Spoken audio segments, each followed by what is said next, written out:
Well, it's fucked up Friday and I got a story for you. This was sent in by Brandon D. Floor Scott. That's D. Floor Scott. I don't know what inside fucking joke that is, but I assume D. Floor is dance floor. I assume this cunt gets hammered and makes an ass of himself on the D. Floor. D. Floor is actually the last of his concerns. His first name's Brandon. Brandon. That name disgusts me. Brandon sounds like the name of someone who goes pillow shopping at IKEA on a Sunday to choose which pillow your boyfriend's going to hold your face into while he hammers you. No, Brandon is definitely a gay name.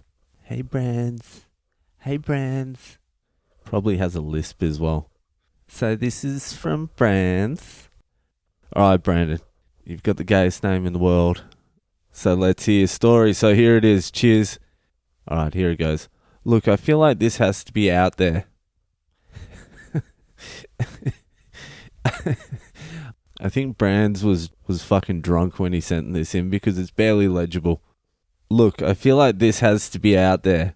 Has to be out there. I was in America in 2014 at a summer camp. 2014 at a summer camp? How old are you? I'd like to go to an American summer camp right now. Do they employ people that look real sus? This is where, for a good chunk, it sort of doesn't make any sense. But I'm going to read it word for word. So it goes, I was in America in 2014, and at a summer camp, my ripe self was thinking, 21, I'm ready to go. So Tinder come across the pass, match, bang. This is like decoding fucking hieroglyphics. And he's just thrown a random fucking comma in here as well. Old Brands definitely hasn't used a lot of commas in his life. Alright. So Tinder come across the pass, match, bang. That must be Tinder lingo, because I've never been on Tinder. And I'd just like to reiterate that. I have never been on Tinder. So Tinder come across the pass, match, bang. And some other bird from another camp, shit, small chat, but managed to get a date. Alright.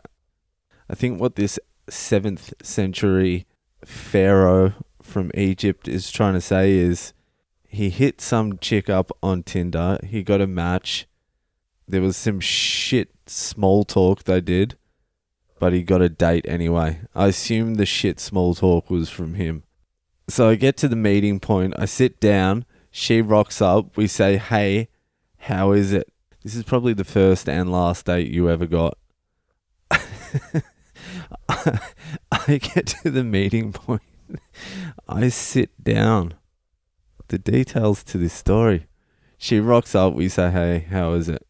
She says, good, but I've just gone blank. I thought I could smack out a fart, but it turns into a shart, and I have stains in my jocks. What kind of animal gets to a meeting point, sits down, the girl rocks up, he's like, hey, how is it? Just within 30 seconds. I thought I could smack out a fart, but it turned into a shart, and I have stains in my jocks. I look at her and go, I need a toilet.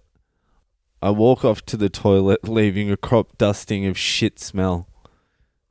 In the toilet, jocks go in the bin, scrubbing my ass. I say to myself, I can't go back out. I genuinely can't go back out. You can go back out, just give it a fucking clean. And then just ask her, look deep into her eyes and be honest. Just ask her, are you into scat? So I harden up and look good. You must have been fucking blind writing this. So I harden up, look good in all the bathroom and sneak past everyone out the door, run to the corner, get a cab back to the camp, never to see her again. Hashtag worst first date. Yeah, that was the worst first date she's ever been on. She would have just been like, has a special needs kid. She would have been like, I think this special needs kid may have found a phone. May have found a phone on the street. Because I get to the meeting point and he was just sitting like directly on the meeting point. This is why I need women to start writing me in your wild stories, because I want to hear the other side of that story. His side of the story is funny, but I can just imagine the female side is, yep, another fucking retard. Yep, the guy shot himself before we got to dinner. Again, that's the 4th time in a month. Tinder must be a fucking hellhole. That was a good story, Brandon. Sort of. I think it was a good story. I don't know. I could barely understand it. Anyway, that's it for tonight. I actually found something out today. Apple Podcasts only let you have a certain amount of podcasts on their platform. So if you're listening on Apple Podcasts, especially new listeners, you can't see my first 25 days of sobriety, the episodes. So what you need to do to get those episodes is subscribe, and then you get all the episodes. That's why people say rate, review, subscribe. I didn't know that. I was just following the crowd. So do that. Go rate, review, subscribe. Add us on social media. Send in your stories. Ladies, for fuck's sake, send me in a story. I'm very interested to hear the other side of a special needs kid shitting himself before the date begins. Okay, that's it tonight. I'll speak to you later.